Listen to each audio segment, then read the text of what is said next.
I rewatched Harry Potter and the Sorcerer's Stone with a group of friends recently, and it really got me back into the franchise. I will say, I'm not somebody who's ever a die-hard Potterhead. I never went to any midnight premieres. I I did read the books when they came out. I actually had to be forced into reading the first two. But then when I got hooked, I got hooked. I really enjoyed reading them. I enjoyed the movies when they came out.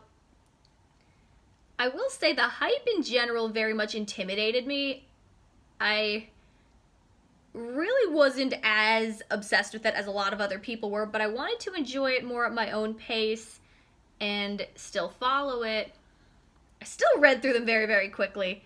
And I'm not one of those fans who's gonna say, oh, you have to know every little thing in order to be a true fan, because people like things at different paces. So, Harry Potter and the Sorcerer's Stone is still on its own. Obviously, it's better if you read the books because then you can compare and contrast and you can have a little more insight into the characters, as there's things that movies just can't put in. They can't put in everything. But the movie on its own, Harry Potter and the Sorcerer's Stone, is still a really good film. I like the practical effects. It's a good story. I know that the main trio gets better and better as the film series goes on, but they're still really impressive actors. The casting in all the films is really, really good. And I really liked how faithful it was to the original source material. I think a lot of that's because J.K. Rowling was heavily involved and she insisted on a lot of it, and she fought for a lot of changes, if necessary.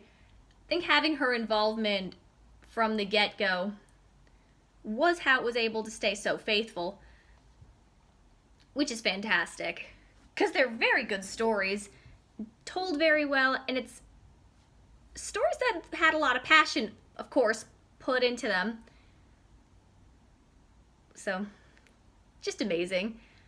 Especially because it came out at a time, it did come out around Lord of the Rings, but really faithful adaptations by people who are passionate about the source material just wasn't as much of a thing in the 90s, early 2000s as it is now. So it really was a game changer in so many ways. I'd say there's so much to talk about with Harry Potter in general. I really want to keep this video to just talking about the first one, but I'll probably do more of a generalized video at some point. If I haven't already, I probably have, but I don't follow my own videos nearly as much as you'd think I would. At least not the Stupid Things videos. But Harry Potter and the Sorcerer's Stone, I would say it's lighthearted, but it doesn't talk down to kids. It's a legitimately good story. It's got its own spin on mythology. Especially if you're a kid, a lot of this is your first introduction to a lot of concepts. I actually didn't know the Philosopher's Stone was a mythical thing until Full Metal Alchemist, years and years later. And I will admit, I had so much trouble pronouncing names in the Harry Potter franchise, especially if I was reading them on the page. Funny thing is, Hermione's not one I had trouble pronouncing. I had trouble with the name Neville. I had trouble with some of the spells in the Latin. I had trouble with a lot of characters' names and spells' names. I had trouble pronouncing and trouble reading to see if I got it right. I had to hear it in the films in order to feel like, oh, I think part of it's just because it's British, and I'm obviously not. Yeah. Learning experience in so many ways. Also, I actually thought that when Draco Malfoy was calling Neville Longbottom, I thought he was just being mean, but I thought, oh, and then I realized, oh no, that's just his last name. That's unfortunate. Poor Neville. Why is it always him? I really like the heart. There is such a strong heart in the Harry Potter films and the books. It translates very, very well. Like I said, it is so hard to get the right people for a job, but they really did. It's so much like lightning in a bottle. I actually wonder, if it came out nowadays, I really wonder if it would have been given the Game of Thrones treatment. Have a TV series, a big budget TV series that goes into more detail, spanning who knows how many seasons. maybe. I'd be curious. I mean, I've heard talk about them getting revamped that way, but in all honesty, the movies are so good, I don't think I will be very willing to accept new cast members and a new medium of storytelling, at least not right now. It's too soon. Maybe in 20, 30 years. But these are so good. The movies are so good. I was going to keep it to Harry Potter and the Sorcerer's Stone. I remember as a kid, we did read this one in school. I was so excited. We were all excited because we all read it already. And then we got to go deeper.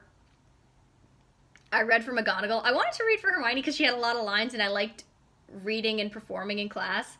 But McGonagall had a lot of lines too, so I was happy with that. And I will say, I think, as a kid, I legitimately found Draco Malfoy intimidating. When I read the books, I don't know what I thought so much in the movies, but he was legitimately intimidating to me. And then you grow up and realize what a pathetic little shit he is. He's very fun. He's a very fun character to hate. I was as surprised as J.K. Rowling was when he became a heartthrob. I thought, really?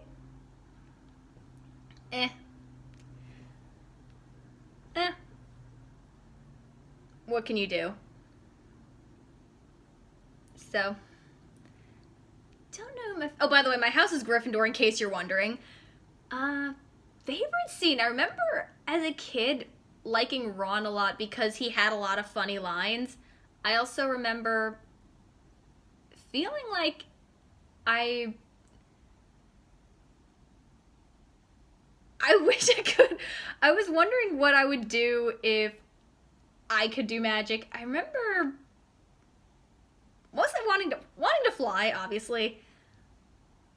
And I had a thought I lost it. Oh, now I remember. I remember thinking that I know a lot of people really love Hermione as a character, and for me, I find her, even though she's not bad by any means, but I find her a bit untouchable. You know, I don't see as much struggle in her as I do with Harry or Luna or Neville or some of those characters. I tend to like the characters who struggled way more, and I didn't see nearly as much struggle with her. I know you had it. It was there, because people gave her so much crap for being Muggle-born, but I never really felt like she had to prove herself the way the others did. I'm probably going to get some shit for saying this. But I still found her fun. I still enjoyed the character. Harry was fun. I enjoyed watching his journey. I will admit I had a crush on Daniel Radcliffe once upon a time. But that was more late high school. The later movies. Yeah, you're learning so much dumb shit about me today. And yeah, I liked the characters when they had more of a struggle, and I felt sometimes that Hermione, at least for what I was picking up on, didn't have as much of it because people were constantly praising her abilities. So, but I have also known people like that in real life, so I don't think people have lately had an argument that is the character Mary Sue. I've known people who are consistently top of their game academically, and it seems like they don't have to struggle. It just comes naturally to them, even if they are very hardworking. It's kind of the same thing with people like that. I don't see the hard work they're putting into it, so it's a little hard for me to understand how some people can just be so amazing. I think that's what I got into a little bit more with characters. I like the side characters more. The more I get back into Harry Potter, I tend to like the side characters more. I really liked Fred and George because I liked the mischief maker characters who could get away with their mischief. So they were always fun. Plus they had a good heart to them. They gave Ron such shit. I like Neville. The more I read it, the more I go back to the films, the more I really like Neville. Because I really feel like he starts from the bottom, but he really does become amazing, and he becomes a badass in his own right. I liked Luna a lot too. I'd say Neville and Luna, they were probably my favorite characters. I was actually, as a kid, I was so upset that Peeves was not in the movies. Damn it, I was upset. I think a lot of people were too. And I don't think you even see Rick Mayall, because Peeves was cast, but no deleted scenes. I want to know, is there footage? I'm pissed off about that. Damn it.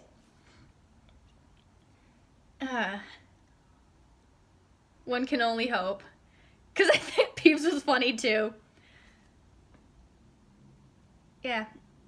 And the thing about Harry Potter and the Sorcerer's Stone, the first movie, like I said, it's obviously better if you read the books because it's more fun to compare and contrast, and the books obviously can go into more detail. But even if you don't read the books, it is still a good movie. You can still follow it. You can still like the characters. You still understand the story. They are very faithful, so you are getting a relatively complete picture. And of course you have the original Dumbledore, who I still prefer. Not that Michael Gambon is terrible or anything. I will admit, I have not forgotten Will You Put Your Name in the Goblet of Fire? Even when I first saw that there's, I'm like, he was supposed to say that calmly. But I love Richard Harris as Dumbledore. I know, other people feel like, hey, you know what, the change was necessary. Hey, well, obviously it was. People wondered if Richard Harris could have pulled off some of the darker material. I think he could have. Still. I like his calmness. I like how gentle he is. I like this someone who's lived his life demeanor about him. And I'd be curious. I actually wonder if younger generations are getting into Harry Potter the way my generation did, because I know it defined so much of our generation. Yeah, by the way, for those of you who keep asking how old I am, I'm 26. I get that a lot.